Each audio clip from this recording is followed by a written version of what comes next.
like, I think I really want to do a coffee table book of portraits of people who are contributing to Madison from all walks of life. Hey, stay tuned for our conversation with Laura Amaral about that book.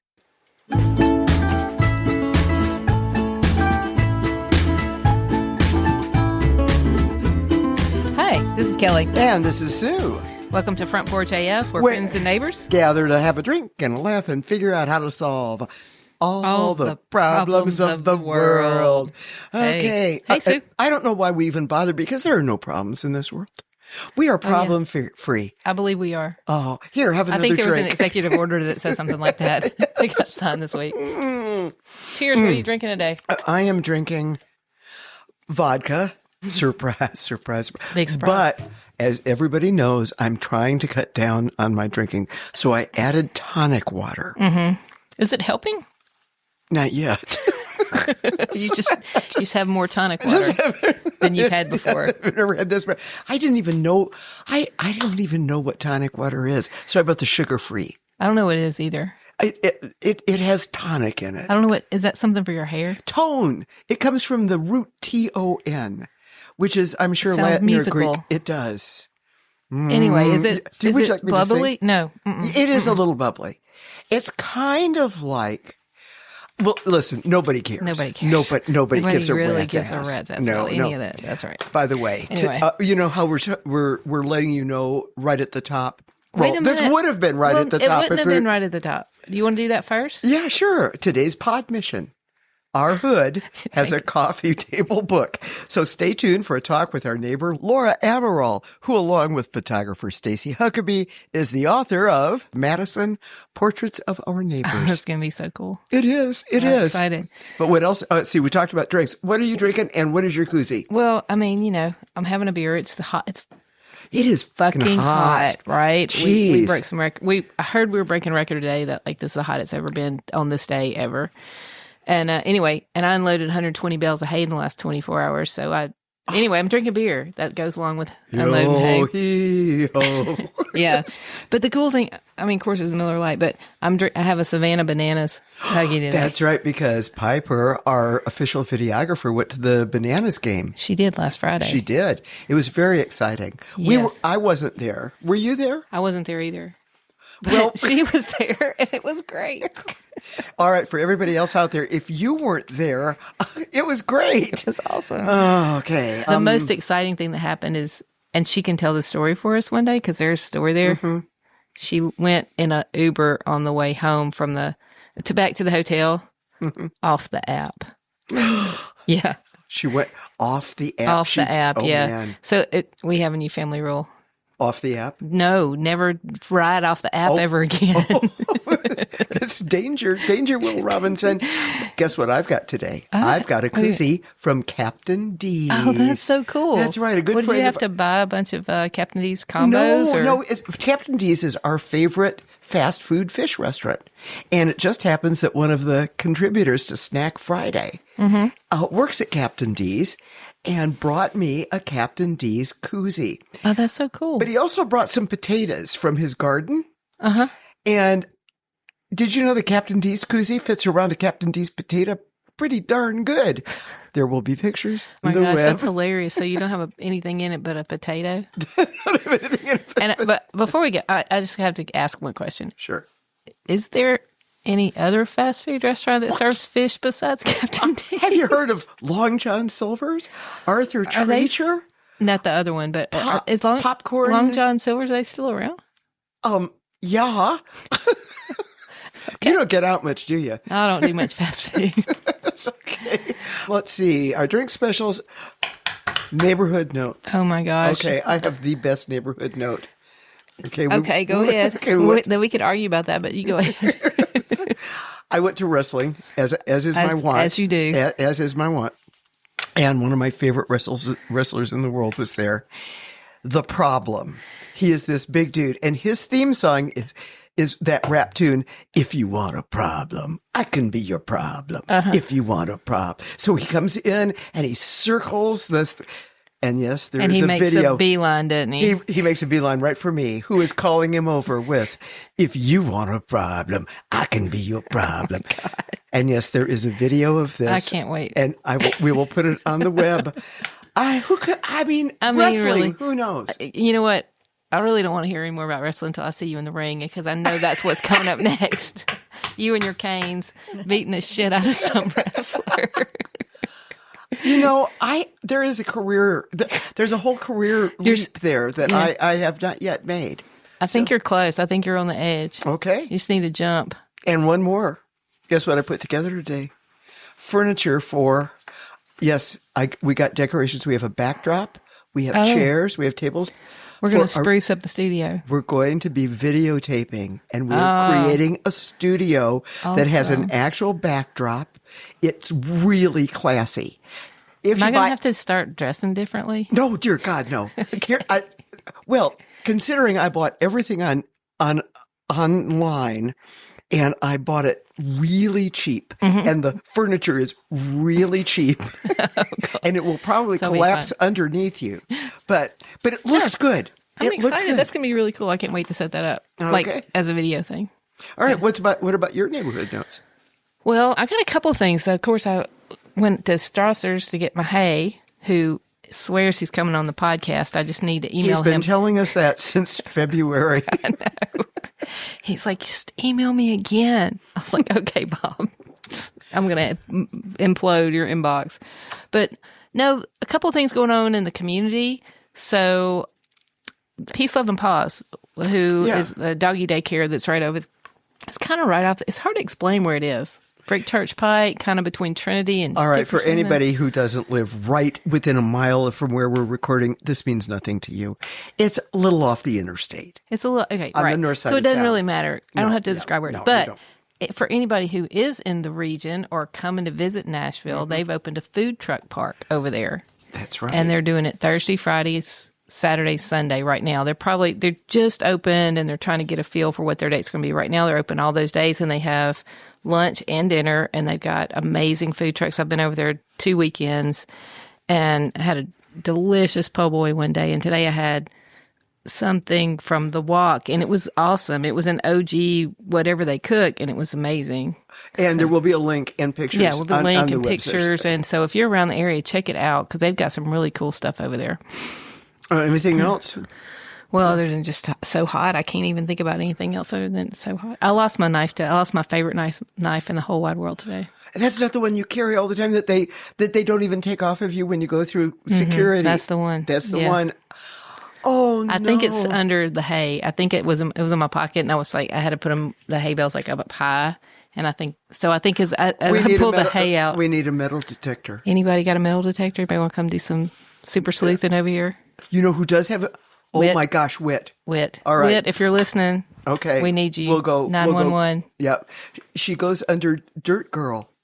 That's her. She's actually been over the house and done that. Oh, a few cool. times, and been down to Robin's. Remember Robin that was on the show? Yeah. A while back. Yeah, been down to Robin's house too. This is a friend of ours who lives not on the Bend, but close enough to Madison that she lives in South Madison. Oh my gosh. Well, tell me what's been going on in the mailbag. Okay. We got a lovely note from your new friend from Australia, Lorna. Lorna's awesome. And she sent us a photo of the front porch Huggy. Listen. And down under, and of course we're going to put that, on the web. Can we, Lorna, if you're listening, can you let us know if that's a pedestrian beer you're drinking or if that's something fancy? Yeah, because we can't tell from the beer. Can't tell. We don't have access to all the Australian beers here. What mailbag for you? For me, we did our tattoo show, and we've been posting different pictures of our tattoos, and that big horse tattoo Yes. I have. It's gotten a lot of comments. It has. My sister. People are like, "That's pretty." It is really. It is gorgeous. It's really pretty tattoo. Gorgeous. And it's still up on all our socials, so you can see that. Yeah. Thanks for the comments, guys. By the way, and my sister, in what I thought was a really clever comment, said, "Whoa." My gosh. It makes perfect sense. Oh my gosh. Let's see. We can't be. Have we done nothing else interesting this week? Well, I mean, I just got back from California. I was at work all week, and we went to Top Golf out there. And oh my gosh, it's right there by the airport, and it looks out over the bay. And so even if you don't like to play Top Golf, you just sit there and you can just look at the water, and the planes are flying in. It's really, really cool. It was very nice. Now I want to go to Top Golf in Nashville. Have you been? No. Okay. I played when we were 12. Every one of us 4 kids, got a junior golf set, starter golf set, and 6 lessons from the pros. And with two of the 4 children took to golf like ducks to water. I'm guessing you were not one of those. I was not one of them. I was not one of them. On the other hand, as I got older and way past 12 and started to realize that you could have drinks on the cart, I began to like golf. Did you play or just ride around the cart? Yes. Well, you know what? I grew up in Tylertown, Mississippi. That was a dry county. When people go out to the country club and we play golf, and the kids didn't drink, but like the adults would have their ice chest with all their beverages in them. When we would do tournaments out there, and in the mornings when it started, there would be tables at 2 of the different holes with people set up serving Bloody Marys. I don't know how we got away with it, because it literally is a dry county. It wasn't illegal to drink in dry counties. It was illegal to sell it. Isn't that the case? Yeah. So, and they weren't selling it. So if you came around to the hole and I got to help make some Bloody Marys one morning when I was about 10, I think. You would have liked our house. You would have fit right in. Yeah. By the way, the hand on the clock is getting to that time when we've got to shut that up. I know, but I want to just make one comment about the clock, right? Do. Because up until this moment, it was facing that way, and you've been giving me a lot of shit about not looking at the clock. But because I can't see it. Well, 4 eyes. If you wait a minute, I wear glasses too. If you had just turned the clock towards you. But you turned it away from me. You understand that this is an audio podcast, so people can't see what we're doing. I'm just saying. And by the way, that all becomes relevant because we're going to be talking with our guest about a book of photographs. And so please beware that on the website and in our socials, we are going to be sharing lots of images from the book. Oh, yeah. That's a really nice segue. Perfect segue. Perfect segue. Let me go to my introduction. Okay. All right. By the way, Mark says when I do this, he doesn't know what that is. What is it? The sound. No, what I said is the audience doesn't know what that sound is. They think she's like whapping you with something. Well, for the record, folks. Oh, beat me, bite me, make me write bad checks. Well, I'll just say that if Sue whacked Kelly would win. So I wouldn't. I would roll over. But it's just paper slapping on the table. It's like what Jon Stewart does. Yes, like Jon Stewart. Yes. I get you. But you can see Jon Stewart. That's right. Not here. Anyway, so that's what that noise is. That's what that noise is. Now, I'm going to introduce today's theme and our very special guest. And like I told you before, our hood has a coffee table book, not just a book. It's a coffee table book. I'm assuming we're going to get into the difference between a book and a coffee table book. No, we are not. Because if you don't know the difference between a book and a coffee table book, then I don't drink coffee. Stop. Okay, so our little town of Madison, Tennessee has been captured like few little towns get to be. It's a photographic trip. It's called Madison, Portraits of Our Neighbors. It's published this month, going to be published this month by Vanderbilt University Press. It will debut at the Southern Festival of Books on October 19th. And this is exclusive for our guests, and anybody else who runs across the information will have a 30% discount code on our website. That's right. That's super cool. And our website is, go ahead, www.frontporchaf.com. Yeah. Anyway, Madison is a photographic art book and a living historical document. It's also kind of a time capsule that captures the heart of people who contribute to our community as it is today. Artists, business owners, farmers, musicians, gadflies, and local legends. There's a lot to celebrate about this unique place we call home. Full disclosure, my co-host is in the book. Oh, yeah. That would be you. The author of Madison is our... It's going to fly off the shelves now. The author of Madison is our Neely's Bend neighbor, a community volunteer, longtime Madison resident, Laura Amaral. She started Lucky Joe Publishing to create beautiful art and photography books, and this sure is one of them. The woman behind the images is Stacie Huckeba, award-winning, internationally recognized photographer, writer, and filmmaker. Stacie most recently served as director of photography for Dolly Parton's bestseller, Behind the Seams, My Life in Rhinestones. Together, Laura and Stacie have created Madison, Portraits of Our Neighbors, which documents and preserves the unique character and characters of our hometown. We're really lucky to have Laura with us today, and welcome to our front porch, Laura Amaral. Yay! Hey, Laura. It's great to have you here. Okay, Hi, Kelly. Hi, Sue. Thank you so much. Another full disclosure, we all know each other pretty well. So We are neighbors. we are neighbors. We are neighbors. Oh, okay.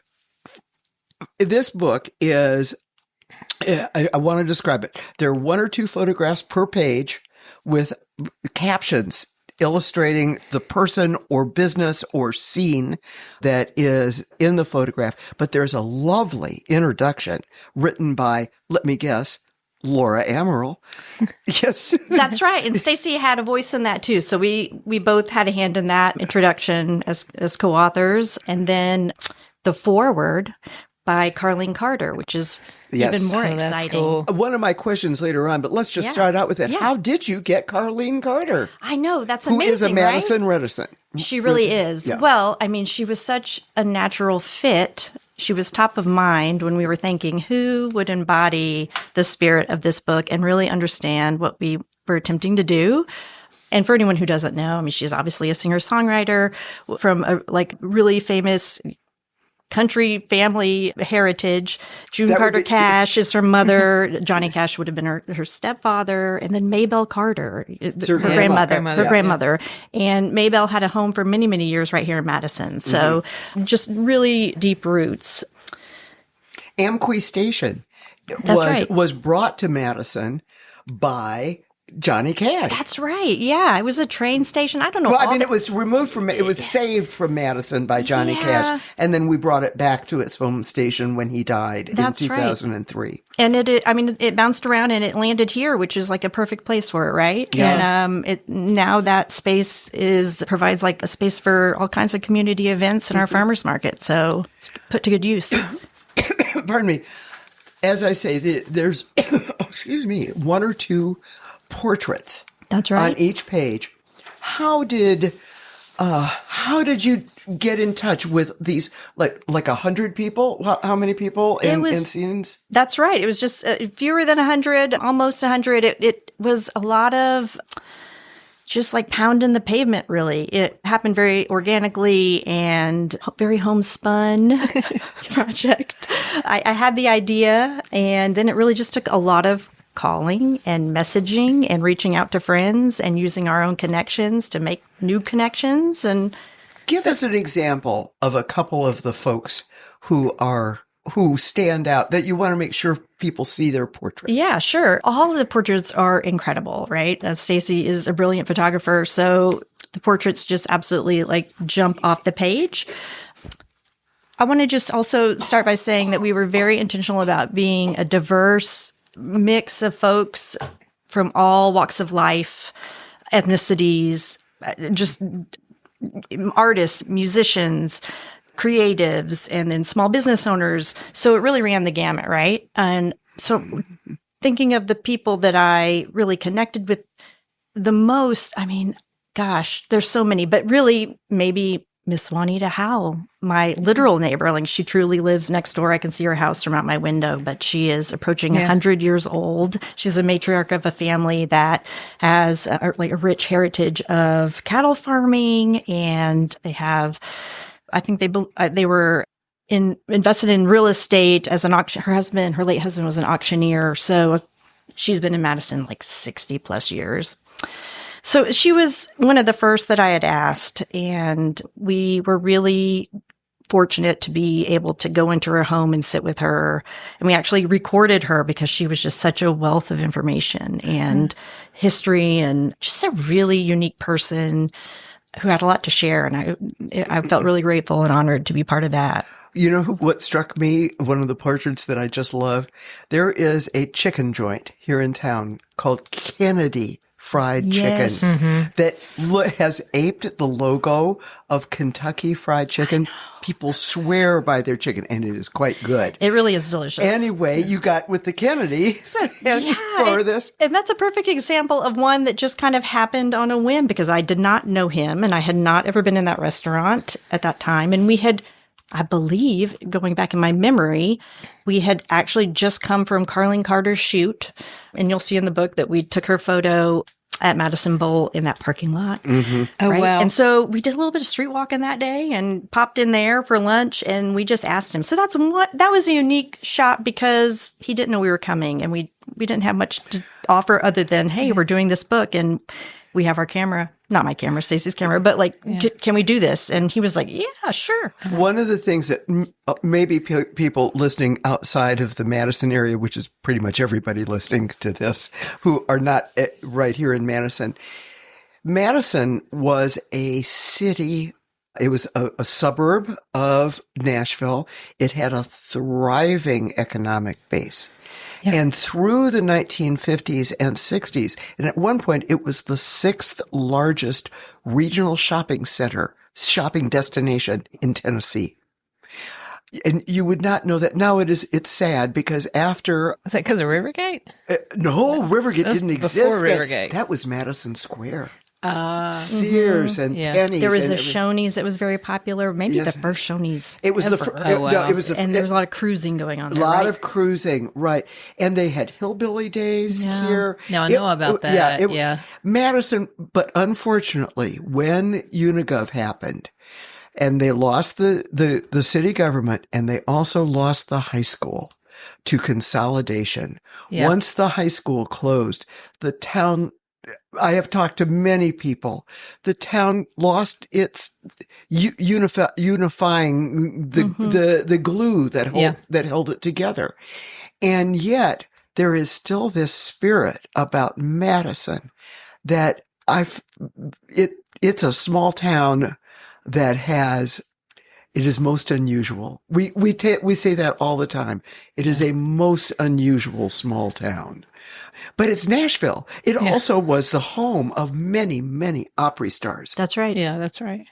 So, Laura, this has not been, I know you've been working on this for quite a while. It's not been like, oh, I'm going to go do this book. This is fun. 6 months later, you got a product out. Like, how did you get the idea to do it and like have this drive to like see it all the way through to the end? It has been a journey, as you know. Yeah. I had an idea, an inkling of an idea way back, probably early 2023.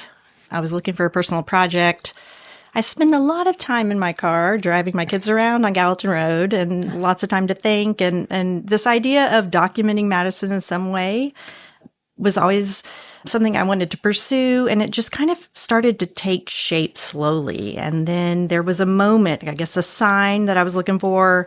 One day I was taking my kids to school and on the way back I had seen that Madison clock, which was kind of a standout mom and pop business on the stretch that I'm always on Gallatin, right? Had been there for, I'm sure, decades. I have to confess, I'd never been inside it. I was the first store that I went to when I came here to get watch it, and they had been here since the 40s. Yeah, it just kind of harkens back. And I mean, it was always such a novelty to me, you know? And so in my mind, I thought, oh, we always have Madison clock, right? Like it's there. And I don't know why it spoke to me so much, but it did. But then one day I saw that on this particular day, there was a sign over the Madison clock sign saying coming soon. It was going to be Dr. Buzz Vape Shop. So a new tenant obviously coming in. And I just thought to myself, oh man, that's never going to be another, it's just gone, right? Like, and I got on their website and I saw that it just wasn't viable, like selling a retail space for clocks, and they had relocated just to do repairs, and that's fine. I wish the new business well, but it just, it was it was truly like a sign. Like, right, I left and I went home and I actually got out my car and took a picture, like an iPhone picture. And I went home and I told my husband, I was like, I think I really want to do a coffee table book of portraits of people who were contributing to Madison from all walks of life, just to document it, to capture this moment, this time capsule, we keep calling it. So a historical document even. Yeah. And I mean, I really didn't have a plan beyond that. I really didn't. And, and he kind of gave it his blessing. And within a day or two, I had messaged Stacie, and I had known her, and right, yeah. and she lives in Madison. Well, I mean, she's a natural fit. I mean, I thought of the best photographer I could ask, and I aimed high, and she got right back to me and was like, "I just finished this big project, and I'm looking for another personal project, and let's meet." And we met at Madtown Coffee, here. That we kind of considered that our home base, our office. And I had taken in just a really quickly typed up list of people as I was brainstorming. Oh, this person and that person in this space. And it just really kind of grew from there. And she added names. And I think we were taking pictures within just a couple of days. And that really just came down to like me calling, emailing. We tried not to cold call, like walk in and surprise. I mean, people were working in businesses and whatnot, but yeah. Yeah, and speaking of businesses, there is, for those of you who are outside of town, there is a beloved donut chain called Shipley's, which is local. But the Madison Shipley's got sold a number of years ago, and it was McGaw's Donuts.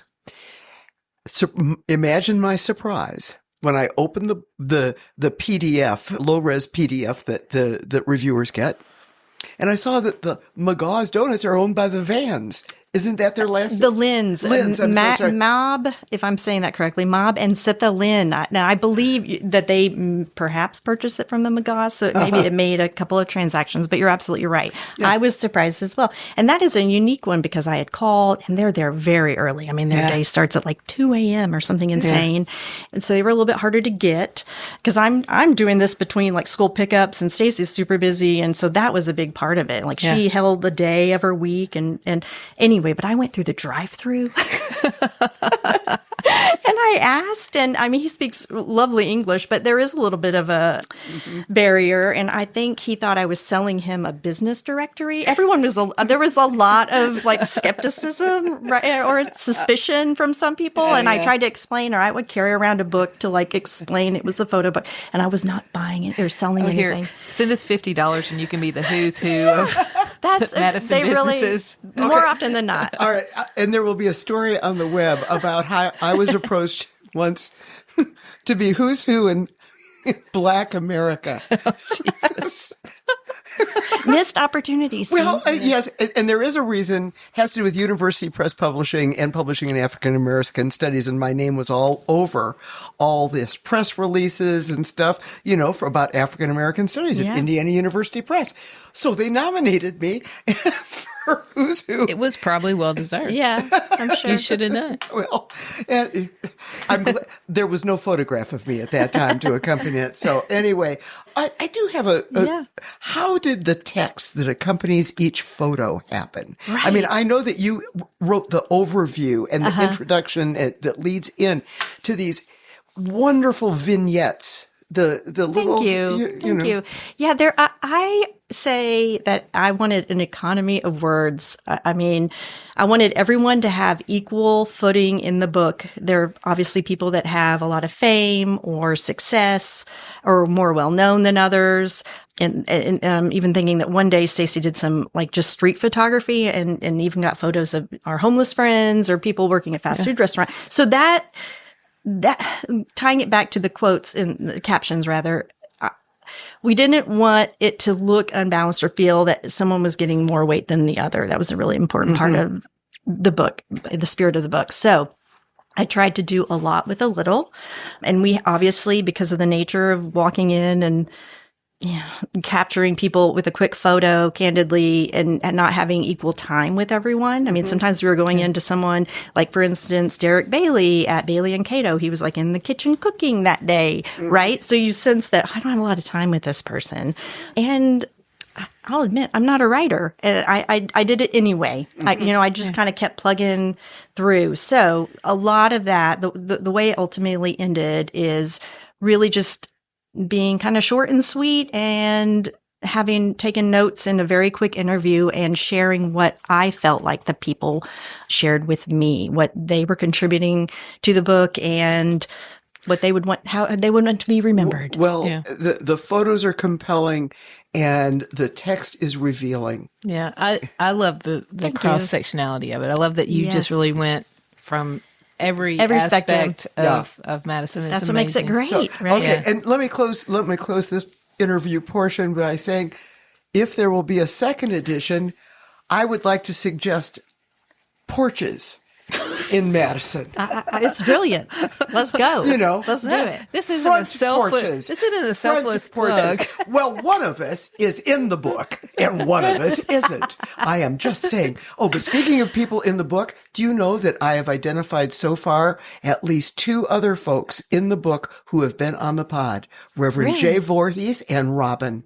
Oh, That's right. brilliant. Yeah, That's great. So, and you make 3. Okay, yeah. All right. Awesome. Well, thank you. Thank you so much, for having me. Laura. Thanks, Laura. And we are going to get a lot of images on this book. And we have the Front Porch AF official Madison map already on the website. So What has that got to do with the book? it's a map of Madison so people know where McGaw Donuts is. Okay, thank you. Jeez. All right. I'm going to do this It's been again. a long day. It's really hot out there. Okay. By the way, when we leave here, we're on our way to visit one of the subjects of the book, singer-songwriter Nikki Bloom. We're going to do a bonus video. She's one of the Madison neighbors profiled in the book, so we'll be posting that. And speaking of bonus videos, and I promised Liz that I would bring this up. We got listener feedback after our Charlie Kirk rest in peace. Liz. Our Yes, our Liz. local Liz. Yes, yeah, Okay. local Liz. Our neighboring city, Goodlettsville, sent parents an email that there will be a, and I quote, Charlie Kirk Day of Peaceful Civic Discourse on October 14th. My question, does that mean that all the other days are not full of peaceful civic discourse? That's your question or not Liz's question? No, that's my question. So anyway, let us know what you think about that. Yeah, we should go. Yeah. I think we should totally go. To the schools? They'd throw us out. No. It's a community. It's a school or is it community? It's the whole community, but the schools are having it. There's going to be talks and things about civic discourse. Got it. Okay. Anyway, so if you guys are thinking about good things to do for your community, check out this book. Check out all the people in it, all the cool people and all the things they're doing. And think of all the cool people who are in your neighborhood, in your city, that you may just not be seeing them. This book opened my eyes to people that I didn't even know, and I pass by them every day. That's right. So I hope there's something that opens your eyes up too, as well as much as this book has opened my eyes to my own hometown. Absolutely. And Thanks, so I Laura. guess You're that's welcome. making a positive difference after this show. That's right. Yeah. Well, that's great. Anything else? Well, I'm pretty excited about our upcoming pods. Yes, We're going to have some pretty special guests. Do you want to talk about anything I do. particular that Well, you've got? okay, You're running on? I'm running on empty today. Our next show, our guest will be Amanda Littman, the co-founder of Run for Something, which recruits and supports young, diverse progressives running for public office. That's right.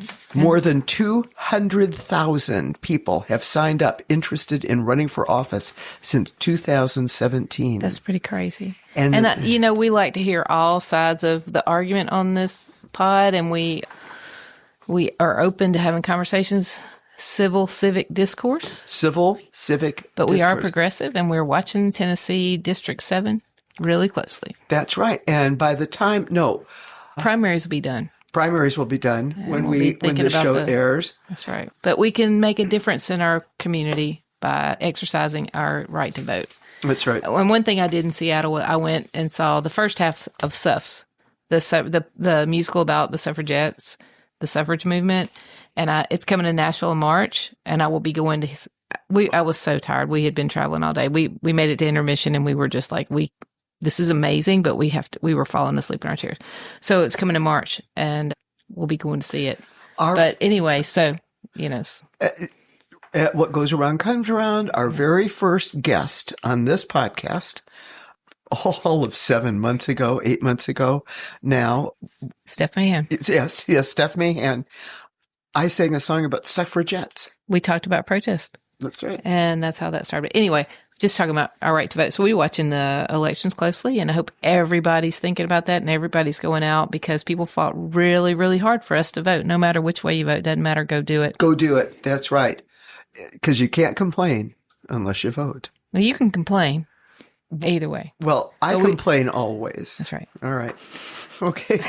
To wrap this up again, our thanks to Laura Amaral for this wonderful book and Stacie Huckeba, who could not be here today, but we'll probably get some more photos and stuff from Stacie before when this airs, and we'll put it up on the web and the socials. Speaking of socials. You can find us anywhere you get your podcast. That's right. You can find us on the World Wide Web, on the Facebook and Instagram. YouTube. We've got a great new YouTube channel. But we never. Ever. So until next time. When we gather on our front porch, our audio front porch, we grab a drink. And we solve all the problems of the world. Cheers, y'all.